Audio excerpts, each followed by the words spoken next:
నీ కడుపు చీల్చి సాగు చేసి మమ్మల్ని పోషిస్తున్నావు.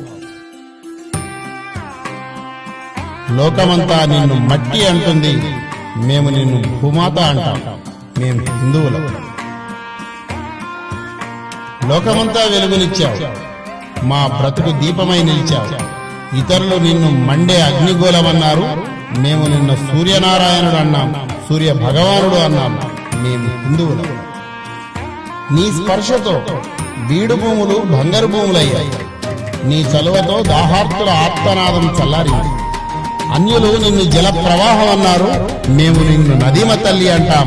మా ఇంటి ఆడబిడ్డల లాంఛనాలిస్తాం, హారతులిస్తాం, ఆదరిస్తాం, పుష్కర సంబరాలు చేస్తాం. మేము హిందువులం. జన్మనిచ్చిన తల్లి, నడవడికను నేర్పిన నాన్న, విద్య నేర్పిన గురువులకి అది వాళ్ళ బాధ్యత అనుకున్నారంతా. కాని మేము మాతృదేవోభవ, పితృదేవోభవ, ఆచార్యదేవోభవ అన్నాం. మేము హిందువులం. ఇతర మ్లేచ్ఛ జాతులు హిందూ జాతిని దోచుకున్నాయి. కానీ హిందువులు ఎవరిని దోచుకోలేదు. ఆ అవసరం కూడా లేదు. భారత్ రత్నగర్భ, వేదభూమి, ధన సంపదకి జ్ఞాన సంపదకి పుట్టినిల్లు.